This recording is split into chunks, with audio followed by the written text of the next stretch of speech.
easy stuff out of the way right now. The easiest part of the book, right? Why is India obsessed by your sexuality? Easy.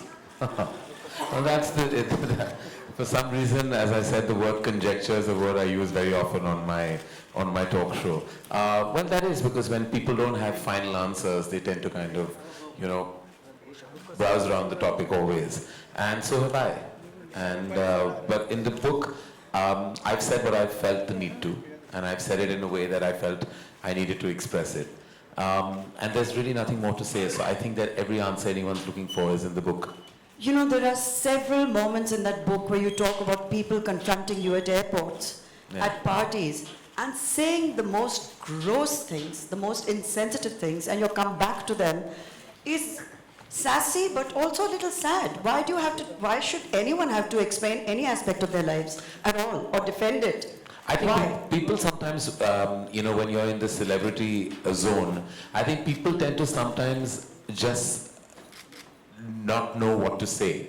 Like I feel like when they encounter you, they either tend to overcompensate and say exceptionally polite things, or they'll say the most inappropriate things to you. I think anyone who's been in the celebrity space will tell you that you'll have people come and say the most overfamiliar things to you at times. And sometimes because they think that they own you, because you're in their living room on a daily basis, perhaps because of my television exposure, or the fact that one is around and all over the place, they feel they have an ownership over you.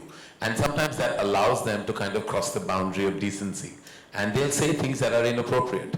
And you'll have to stand there. Sometimes you can give a response back, which sometimes goes over their head, because it's not a straight-lined answer.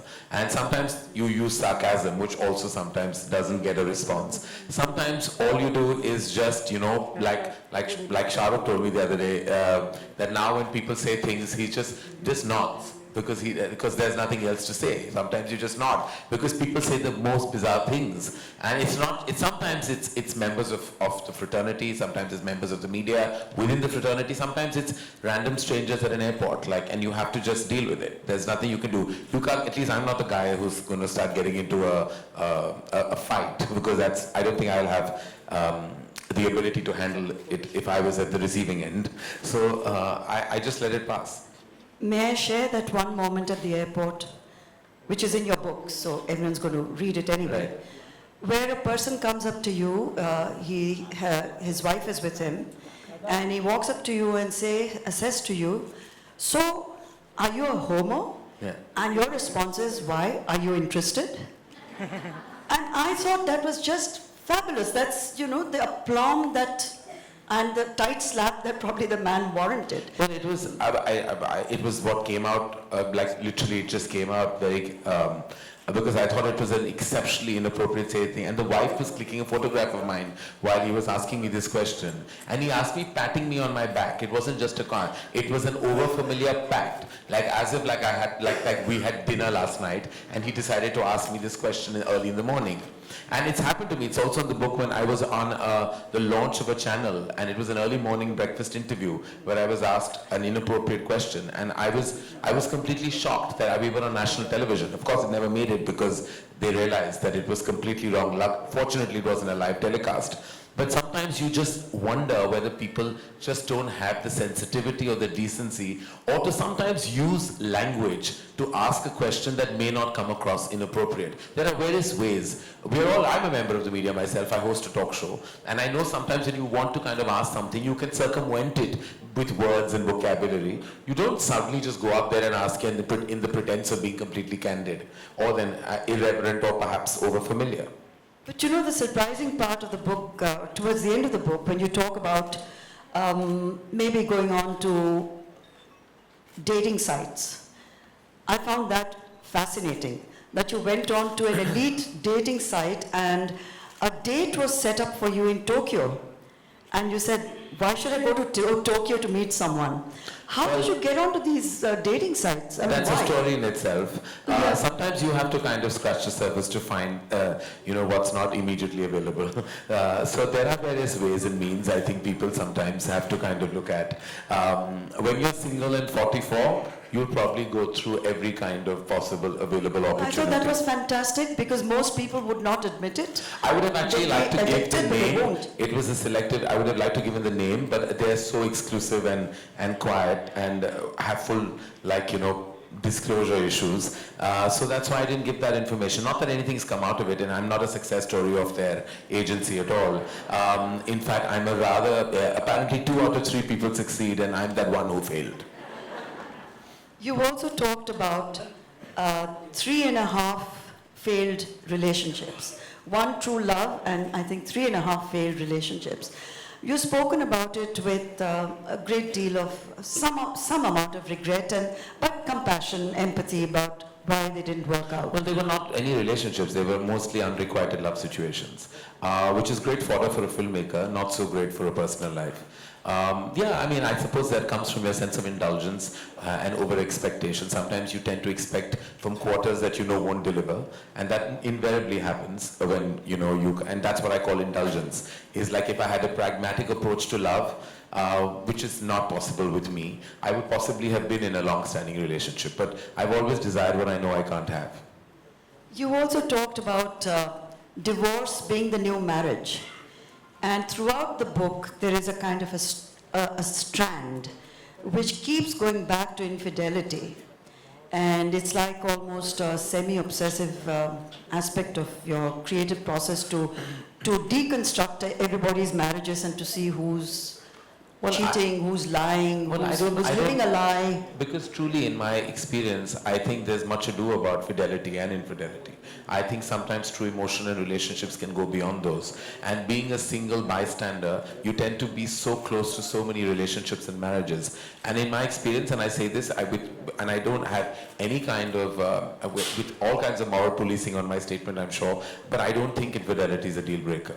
I don't believe it's not a deal breaker. No, I don't think so.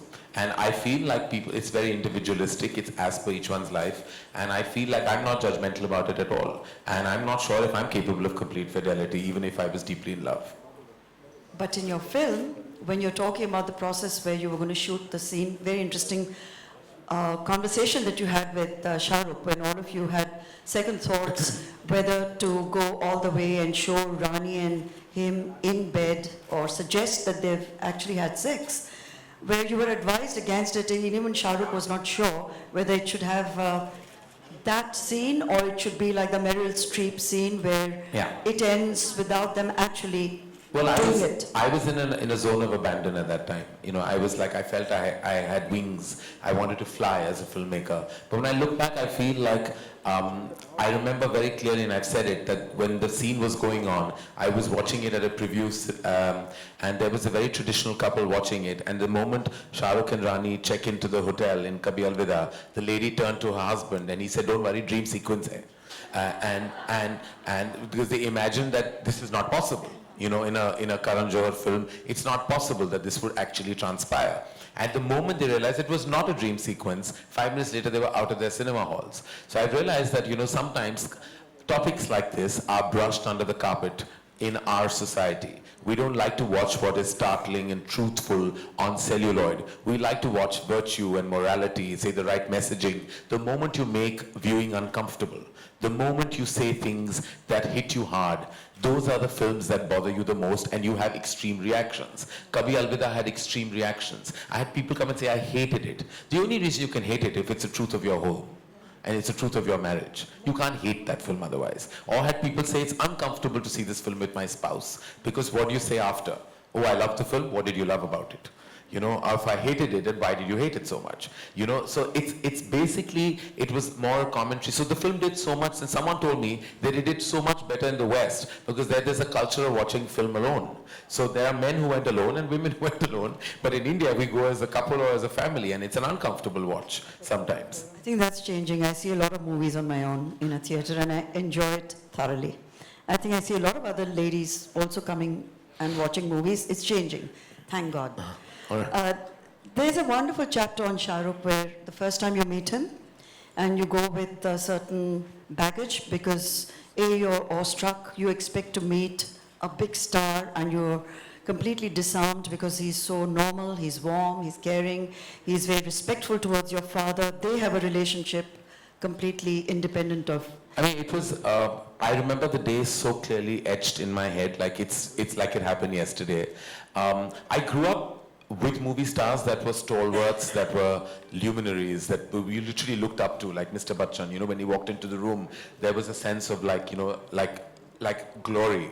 Someone magnificent has walked in. So there was this stardom that I had realized, being a producer's son, stars were always put on a pedestal. We were always the poorer parties. We were the ones that had to kind of succumb to their stardom, look up to their, full of awe, because they were the ones who made the movies happen. So I grew up feeling movie stars were like unapproachable entities. I had then lost track with the generation because I was in my college days, and I was touching base with my father's side of the business much later when he took me to meet Shahrukh to sign him for Duplicate. And I had never met somebody who was a young movie star, who was so loved at that time, and everyone wanted him in their movies, who was this animated, this conversational, this, what do I say, just this real person.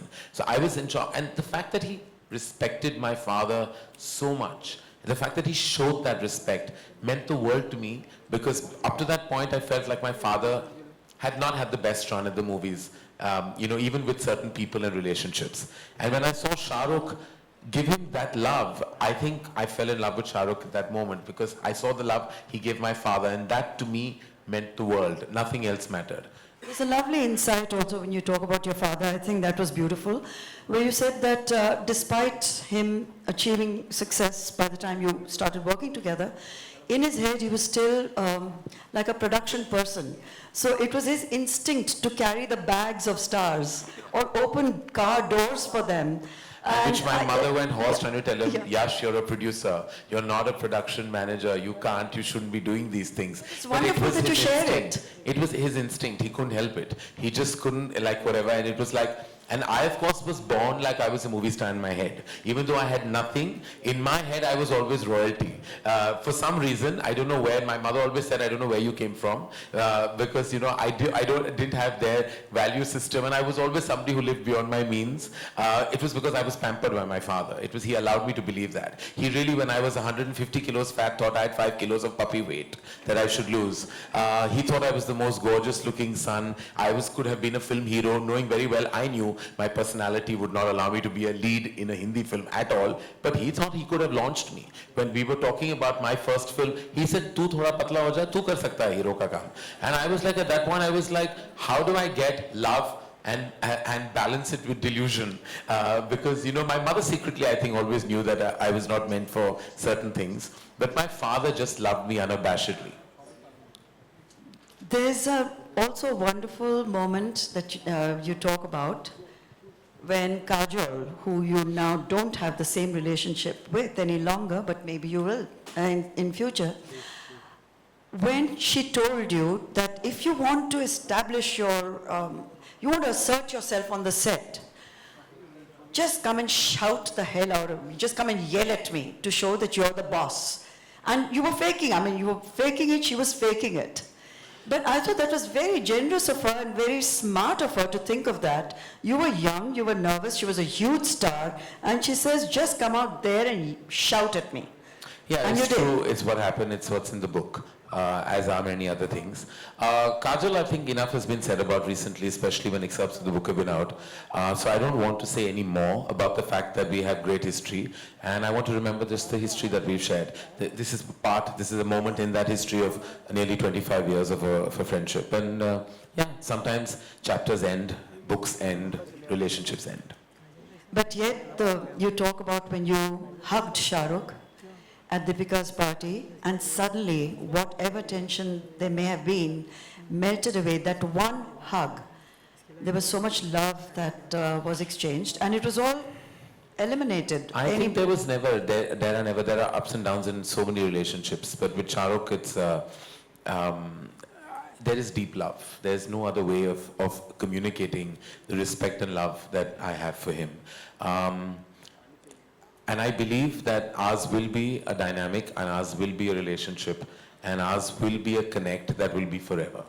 It's only because my love for him has only grown over the last 2 decades. My love for his family has been so constant and consistent. And the fact that I think that their home is like a home for me in this city means a lot to me and my mother. My love for him is beyond work. My love for him and his family is beyond what he and I do professionally. It really is now a soul connect. I think we were meant to meet in this world, and I think it's because of my father that we have this connect, and we could possibly have our down days and our humongously up days, but what we cannot ever forget is the unabashed love that will remain, and the respect, more importantly, that I think has not been diminished, no matter what.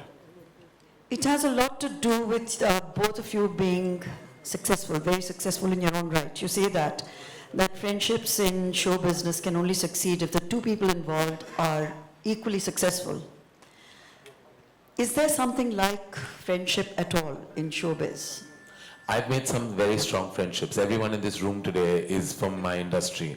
My relationships define me. We're low on family. We have very few relatives that were really connected with me and my mom. So most of my personal connections are my family, and they're my extended family.